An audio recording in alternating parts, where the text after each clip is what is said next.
Hi friends, welcome back to my YouTube channel motherhood.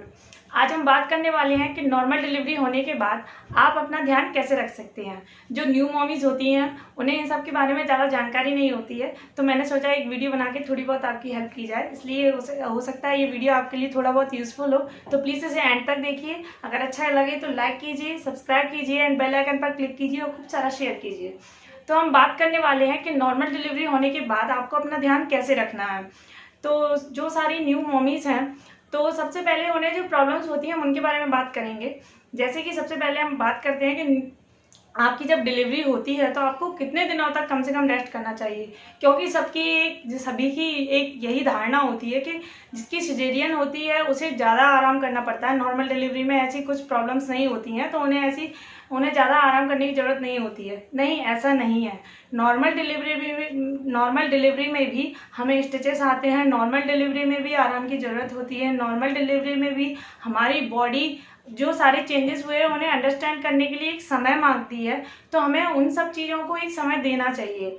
इसलिए सबसे पहले हमें बात करें रेस्ट की, तो हमें कितने दिनों तक रेस्ट करना चाहिए। तो नॉर्मल जब हमारी डिलीवरी होती है तो उसके बाद हमें कम से कम 40 दिन तक रेस्ट करना चाहिए। कम से कम, अगर आप चाहें 1 महीना भी कर सकते हैं, लेकिन 40 दिन तक आपको रेस्ट करना चाहिए। रेस्ट से मीन्स ये नहीं है कि आप बिस्तर पे लेटे ही हैं आराम से, नहीं।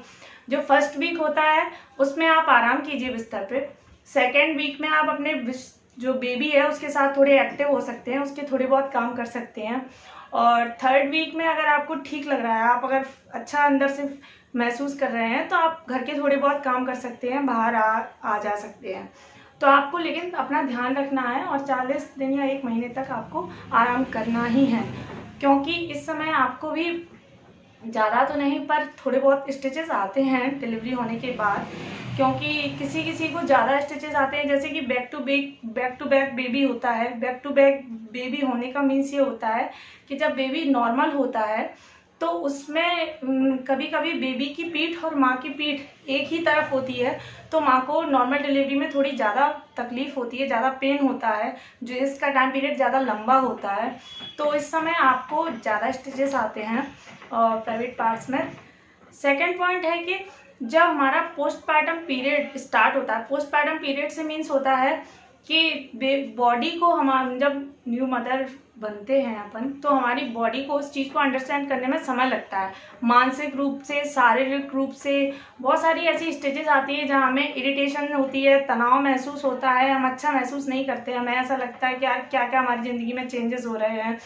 तो जब ये सब चीज़ें आप फेस करते हैं, बाल झड़ते हैं मोस्टली, जब ये सारी चीज़ें आप फेस करते हैं, तो इस समय आपको ज़्यादा से ज़्यादा अपने परिवार में, अपने पार्टनर से, अपने फ्रेंड से बात करने की ज़रूरत रहती है। आप ये मत सोचिए कि सारा कुछ स्पॉइल हो रहा है या मैं कहाँ मेरी लाइफ जा रही है। ऐसा सबके साथ होता है, मेरे साथ भी हुआ था स्टार्टिंग में जब बेबी हुआ था, कि मैं ये सारी चीज़ें हैंडल नहीं कर पाऊंगी, कैसा होगा आगे का सफ़र। लेकिन सब एक चीज़ एक बार एक लाइन पे आ जाती है तो वो आराम से स्मूथली चलने लगती है।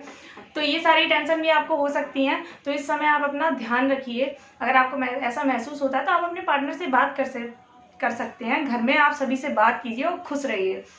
थर्ड पॉइंट है कि जब हमारी डिलीवरी होती है तो हम ऐसी बहुत सारी दवाइयाँ वगैरह खाते हैं जिससे हमें कब्ज की शिकायत हो जाती है। तो आप इस समय ज़्यादा से ज़्यादा पानी पीजिए, जो आपके कब्ज को दूर करने में आपके लिए काफ़ी उपयोगी होगा। क्योंकि नॉर्मल डिलीवरी होने के बाद आपको यूरिन प्रॉब्लम, और आप जब टॉयलेट वगैरह जाते हैं तो आपको थोड़ा बहुत इशू हो सकता है, आपको प्रॉब्लम होती है।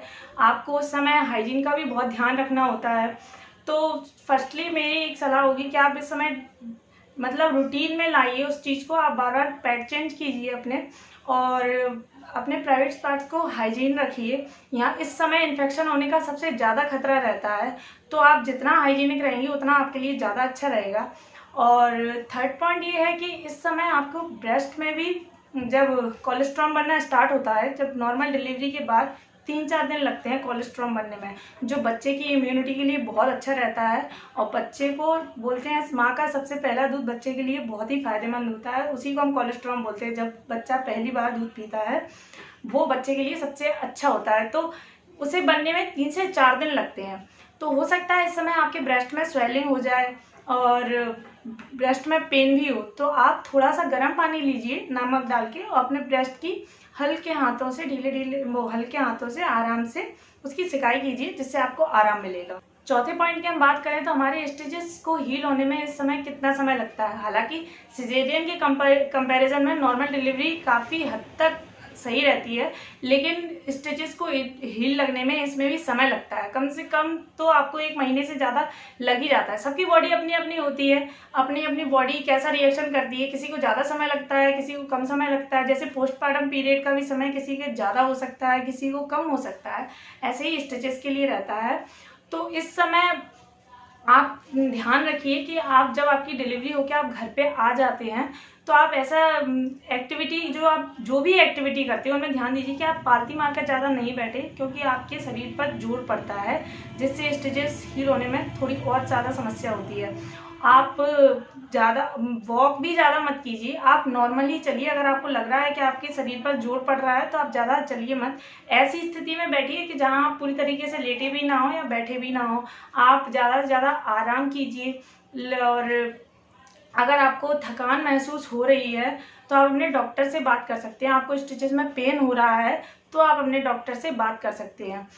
आप अपने स्टिचेस को हील करने के लिए जो भी मलहम या जो भी जेल डॉक्टर के द्वारा जो आपको बताया जाता है उसका उपयोग कीजिए। और जो भी डॉक्टर आपको दवाइयाँ दे रहा है, एंटीबायोटिक दे रहा है, उससे जो जल्दी स्टिचेस को घाव को आपके सुखाने में मदद करती हैं, उन्हें टाइम टू टाइम लीजिए। और 5वें पॉइंट की बात की जाए तो इस समय आपको 1 महीने तक तो कम से कम अपने खाने पे पूरी तरह से ध्यान देना है। आपको हेल्दी से हेल्दी खाना है, जो आपके लिए अच्छा होगा, आपकी बॉडी की रिकवरी जल्दी से जल्दी करेगा और जिससे आपके बॉडी में मिल्क ज़्यादा से ज़्यादा प्रोड्यूस होगा, जो बेबी के लिए भी अच्छा रहेगा।